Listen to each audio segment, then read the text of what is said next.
আৰু এটা ৰাজনীতিৰ খবৰ শীঘ্ৰেই কংগ্ৰেছত যোগদান কৰিব জয়ন্ত খাউণ্ডে ৰাহুল গান্ধী প্ৰিয়ংকা গান্ধীৰ উপস্থিতিত দিল্লীত কংগ্ৰেছত যোগদান কৰিব অগপৰ সদ্য পদত্যাগী নেতাজনে সোমবাৰে পুৱাই গৌৰৱ গগৈৰ সৈতে নতুন দিল্লীলৈ ৰাওনা হ'ব জয়ন্ত খাউণ্ড কংগ্ৰেছত যোগদানৰ পূৰ্বে অগপ নেতৃত্বক ক্ষুদ্ধাৰ সমালোচনা জয়ন্ত খাউণ্ডৰ আৰু পুনৰবাৰ কৈছো সকলো জল্পনা কল্পনাৰ অন্ত পেলাই এতিয়া অগপৰ পৰা সদ্য পদত্যাগী জয়ন্ত খাউণ্ডে কংগ্ৰেছত যোগদান কৰাটো প্ৰায় নিশ্চিত হৈছে ৰাহুল গান্ধী প্ৰিয়ংকা গান্ধীৰ উপস্থিতিত দিল্লীত কংগ্ৰেছত যোগদান কৰিব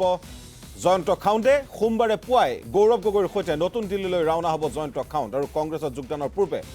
অগপ নেতৃত্বক ক্ষুদ্ধাৰ সমালোচনা কৰিছে এতিয়া জয়ন্ত খাউণ্ডে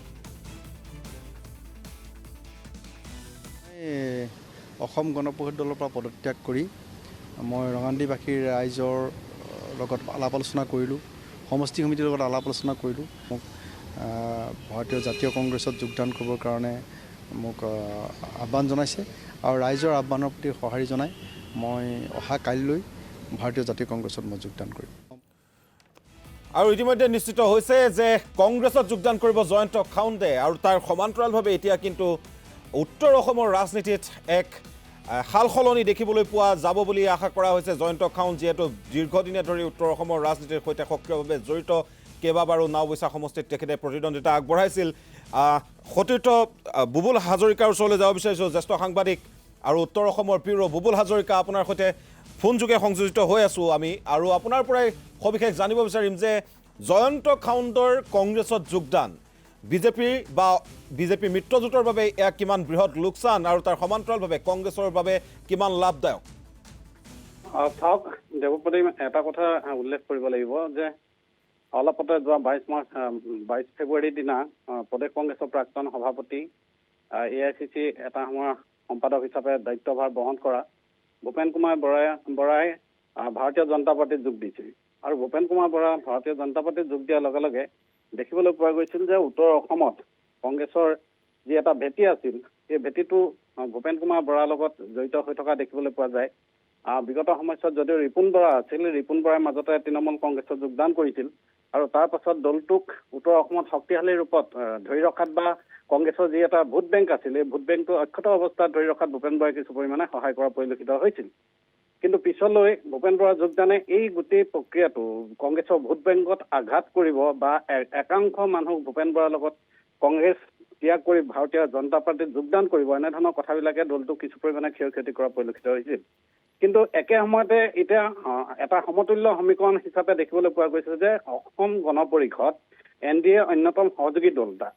আঞ্চলিকতাবাদী জাতীয়তাবাদী এটা দল আৰু এই দলটোৰ অন্যতম বিত্ত সম্পাদকগৰাকীয়ে যিগৰাকীয়ে উত্তৰ অসমত লখিমপুৰত বিশেষকৈ অগপৰ ধ্বজাখন ধৰি ৰাখিছিল পতাকা ধৰি ৰাখিছিল উৎপলত্ব নিশকতীয়া হৈ যোৱাৰ পাছত অসম গণ পৰিষদক অক্সিজেন দি এই উত্তৰ অসমৰ লখিমপুৰ ধেমাজি এনেকৈ এই অঞ্চলটোত জয়ন্ত খাউণ্ডে বিত্ত সম্পাদক হিচাপে তেওঁ নেতৃত্ব বহন কৰি আছিল আৰু তেওঁক যেতিয়া ভাৰতীয় জাতীয় কংগ্ৰেছে নিজৰ দললৈ আঁতৰি ল'বলৈ বিচাৰিছে তেতিয়া তেওঁলোকৰ যি এটা হেৰুৱা ভেটি বা হেৰুৱা যি এটা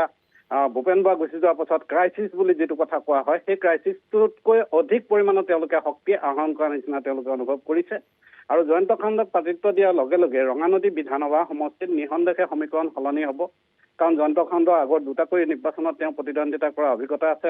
তিনিবাৰ নিৰ্বাচনত প্ৰতিদ্বন্দ্বিতা কৰিছে অসম গণ পৰিষদত এবাৰ আৰু এবাৰ বন্ধুত্বমূলক প্ৰতিদ্বন্দ্বিতা আকৌ এবাৰ নিৰ্দলীয় হিচাপে প্ৰতিদ্বন্দ্বিতা কৰি থোৱাৰ অভিজ্ঞতা আছে আৰু এইবাৰ তেওঁ যিহেতু সক্ৰিয়ভাৱে সমষ্টিটোত কাম কাজ কৰিছিল গতিকে কংগ্ৰেছ দলৰ ৰঙানদীক কাক প্ৰাৰ্থিত্ব দিব শক্তিশালী নেতা নাছিল ভূপেন বৰা আঁতৰি যোৱাৰ লগে লগে গতিকে জয়ন্ত খাউণ্ডক পালে আৰু তাৰ ফলত উত্তৰ অসমত এতিয়া আপুনি চাওক বিহপুৰীয়া সমষ্টিত ৰাম ভূঞাই টক্কৰ দিব ভূপেন বৰাৰ লগত ঠিক তেনেধৰণে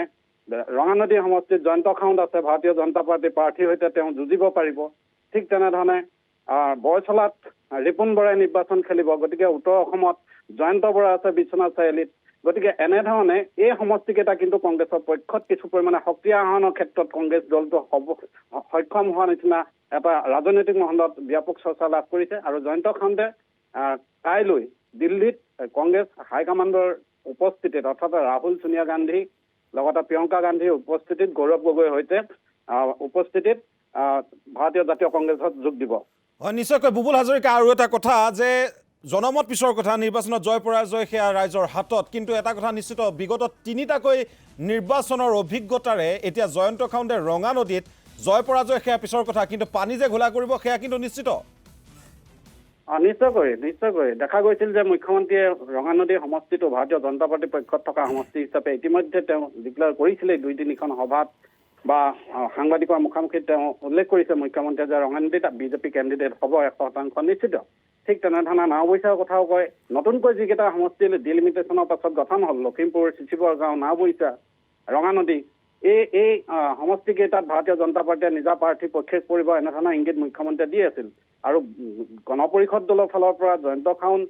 অন্যতম শক্তিশালী আছিল আৰু যিহেতু তেওঁ নিৰ্দলীয় হিচাপে খেলিব বুলি ভবা হৈছিল, কিন্তু তেওঁ ভাৰতীয় জাতীয় কংগ্ৰেছত যোগদান কৰাতে দলটোকো কিছু পৰিমাণে সকাহ দিয়া পৰিলক্ষিত হৈছে আৰু নিজেও কিছু পৰিমাণে নিৰ্বাচনৰ শক্তি আহৰণ কৰাৰ ক্ষমতা লাভ কৰাৰ নিচিনা হৈছে। আৰু ইয়াৰ ফলত যে আগন্তুক নিৰ্বাচনত ৰঙা নদী সমষ্টিত তুমুল প্ৰতিদ্বন্দ্বিতা হ'ব সেই কথাটো কিন্তু অনুমান কৰিব পৰা গৈছে। হয়, নিশ্চয়কৈ বুবুল হাজৰিকা এই মুহূৰ্তত ধন্যবাদ জ্ঞাপন কৰিছোঁ। আৰু জয়ন্ত খাউণ্ডৰ যি কংগ্ৰেছত যোগদান, সেই কংগ্ৰেছত যোগদানে কেৱল ৰঙা নদীতেই নহয় সমগ্ৰ উত্তৰ অসমতেই এক বৃহৎ সকাহ প্ৰদান কৰিব কংগ্ৰেছ দলটোক, যিহেতু ভূপেন বৰাৰ পদত্যাগৰ পাছত যথেষ্ট এক আঘাত হৈছিল দলটোত আৰু এতিয়া সেই আঘাত পৰিপূৰক হিচাপে জয়ন্ত খাউণ্ডৰ যোগদানে যথেষ্টখিনি অক্সিজেন প্ৰদান কৰিব আচলতে কংগ্ৰেছক।